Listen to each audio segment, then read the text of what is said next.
Bagaimana cara menghadapi lingkungan tempat tinggal yang menganut kehidupan hedonisme? Yang pertama, faqidus syai' la yu'ti. Orang yang tidak punya sesuatu, dia tidak bisa memberikan sesuatu. Kita tidak bisa berefek terhadap lingkungan kita kalau kita tidak punya sesuatu itu. Makanya mahasiswa, mahasiswi dibekali 3. Akidahnya benar, ibadahnya benar, akhlaknya benar. Sehingga ketika dia keluar dari Polnes, dia bekerja di tempat lingkungannya dimanapun dia berada di seluruh dunia ini, Indonesia, di tempat itu nanti masyarakatnya hedonis, dia tidak akan terpengaruh. Kenapa ikan itu tidak asin walaupun tinggal di laut asin? Karena dia hidup. Kalau dia mati baru jadi ikan asin. Maka dihidupkan ruhnya, dihidupkan ibadahnya. Yang kedua, nanti dia dibiasakan berkomunitas. Andai dia nanti bekerja di sebuah perusahaan, di perusahaan itu masyarakatnya hedonis, sibuk dengan dunia, dia akan membuat sebuah komunitas. Saya ceramah di perusahaan anu, saya ceramah di PT Nikel, saya ceramah di PT Batubara, saya ceramah di PT Minyak Bumi. Ada saja sekelompok komunitas yang menghidupkan masjid, menghidupkan pengajian. Mereka inilah motor penggeraknya. Mudah-mudahan alumni-alumni Polnes ini menjadi penggerak dakwah di setiap daerah, insyaallah. Lalu kemudian, la tajtami'u ummati ala dhalalatin. Umatku ini tidak akan pernah menyatu dalam kesesatan. Begitu kata Nabi sallallahu alaihi wasallam. Wa may yartadda minkum an dinihi. Siapa di antara kamu yang meninggalkan agama ini, murtad dia, fasawfa ya'tillahu biqaumin, akan diganti Allah dengan sekelompok kaum. Yuhibbuhum, Allah mencintai mereka, wa yuhibbunah, dan mereka membalas cinta Allah. Mereka memperjuangkan agama Allah. La yakhafuna fillah laumata laim. Mereka tak pernah takut kepada caci maki, bully, buzzer, haters dan lain sebagainya. Saya pernah juga dihinggapi putus asa ketika melihat orang-orang yang diharapkan memperjuangkan agama malah bertumbangan. Saya sampaikan kepada salah seorang sahabat saya, dosen, profesor, Pak Prof, rasa-rasanya kita udah layak putus asa melihat umat hari ini. Kata dia, jangan, mungkin batang kayu sudah lapuk, tapi pucuk-pucuknya yang masih hijau, kalau kita siram dia akan menjadi kayu-kayu yang baru. Dan pucuk hijau itu sekarang ada di Polnes, karena memang baju mereka hijau pucuk pisang.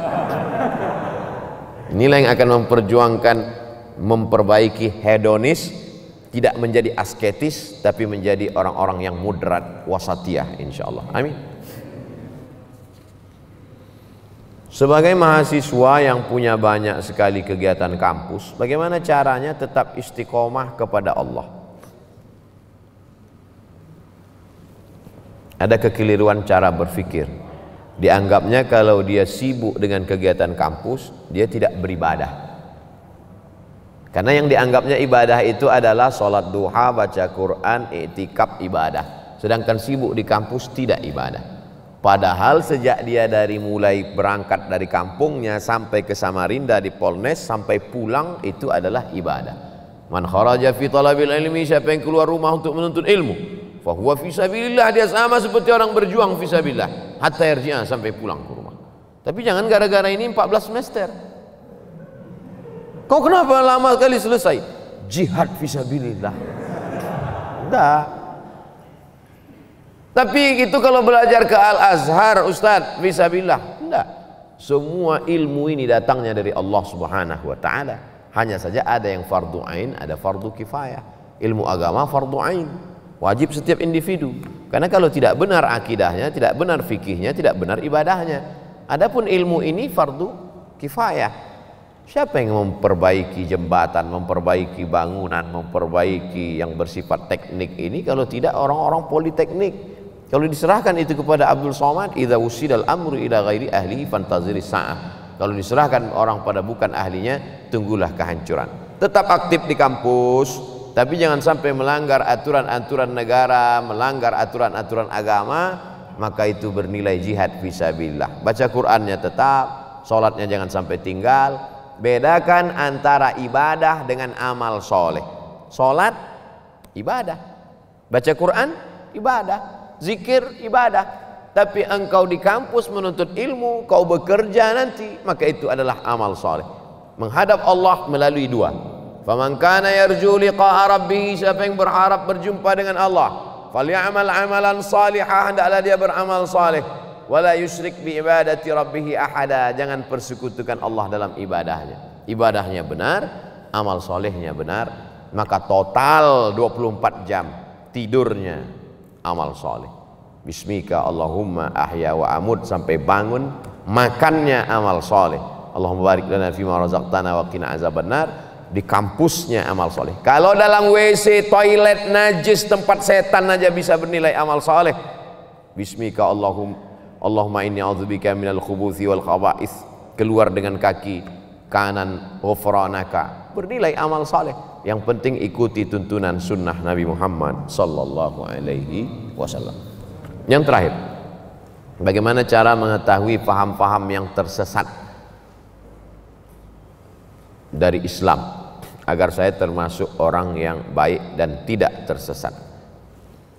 Dalam skala negara ada namanya mufti Mesir Syekh Ali Jum'ah dulu, mufti Malaysia Profesor Dr. Zulkifli dulu, sekarang sudah berganti, sekarang jadi Menteri Agama. Di Indonesia tidak ada mufti, tapi ada Komisi Fatwa Majelis Ulama Indonesia. Maka Majelis Ulama Indonesia mengeluarkan 10 kriteria aliran sesat. Tulis di Google 10 kriteria aliran sesat, enter, screenshot, like and share.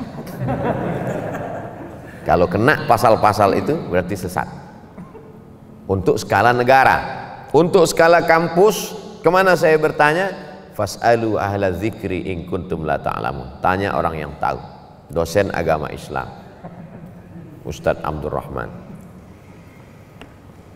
Ustadz Abdurrahman, dua saja. Kalau tak Abdurrahman, Abdul Somad. Nah, Abdul yang lain. Jangan pernah mikir sendiri, baca sendiri, renungkan sendiri, nyasar sendiri. Karena kita ini lemah. Saya dalam bidang teknik tidak menguasai, maka kemana saya bertanya? Ke Polnes, orang politeknik. Mereka yang paling mengerti tentang itu. Bidang medis, kedokteran, ya tanyalah orang kedokteran. Jangan kita sendiri ambil jarum suntik, kita suntikkan. Ini obat manjur dari Jerman, satunya 5 juta. Insya Allah anak ibu sehat. Seminggu tidak sembuh. Komplain dia ke dokter. Kata dokter, ini obat impor dari Jerman harga 5 juta, kenapa anak saya nggak sembuh? Ibu buat gimana? Saya masukkan ke dalam bubur, saya suapkan ke anak saya. Salah, Bu. Saya kemarin kan saya bilang masukkan ke dubur.